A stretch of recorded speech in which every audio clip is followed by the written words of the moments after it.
बताती है कि भ्रष्टाचार दो तरीके से हो रहा था, कि कितनी शराब बेची जा रही थी उसमें भ्रष्टाचार था, क्योंकि जो पैसा सरकार के पास आता था वो हर बोतल के हिसाब से आता था। तो जो, और ये सब जानते हैं कि जो शराब बेचने वाले थे वो किस पार्टी से जुड़े हुए थे, किस पार्टी के लोग थे जिन्हें शराब के ठेके मिले हुए थे, किस पार्टी के लोग थे जिनको शराब बनाने के ठेके मिले हुए थे। वो क्या करते थे, बॉटल बाय बॉटल जब एक्साइज कैलकुलेट होता था तो वो फर्जीवाड़ा करते थे ये दिखाने में कि कितनी बोतलें बेची गईं। अगर आप इस सीएजी रिपोर्ट के चैप्टर 5 पेज 44 पे देखिएगा तो ये बताते हैं कि 28% से ज्यादा भ्रष्टाचार ये शराब के ठेकेदार कर रहे थे। कितनी शराब बेची जा रही थी उससे 28% कम की रिपोर्टिंग हो रही थी और इन दलालों की जेब में पैसा जा रहा था। दूसरी बात, ये रिपोर्ट साफ साफ बताती है कि शराब की ब्लैक मार्केटिंग हो रही थी। सब जानते हैं कि किस पार्टी के लोगों के पास इन शराब के ठेके थे। आप इस सीएजी रिपोर्ट की पेज 59 पे देखिए तो सीएजी रिपोर्ट बार बार कह रही है कि जिनके पास शराब के ठेके थे वहां से स्मगलिंग हो रही थी, वहां से ब्लैक मार्केटिंग हो रही थी और दिल्ली सरकार को रेवेन्यू लॉस हो रहा था।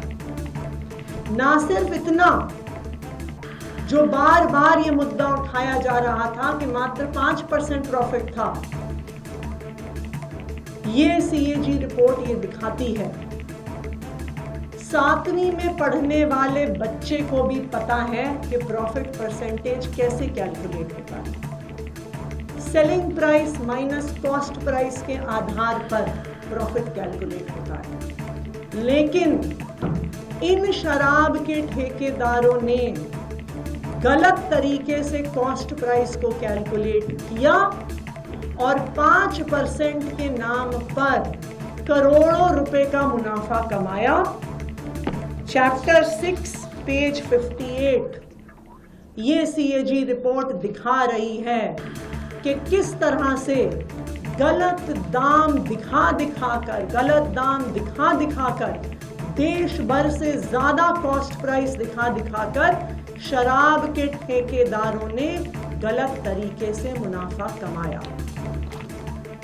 ये सीएजी रिपोर्ट उसी बात को दोहरा रही है जो आम आदमी पार्टी की सरकार ने बार बार कहा कि ओल्ड एक्साइज पॉलिसी से दिल्ली के सरकारी खजाने को, एक्सचेकर को लॉस हो रहा है।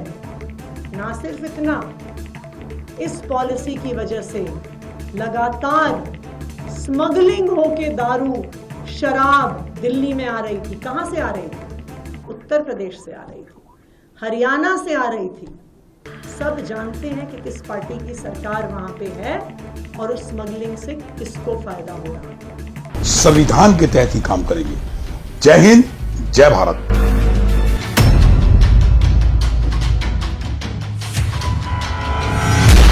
सबके लिए समान, सबके लिए बराबर।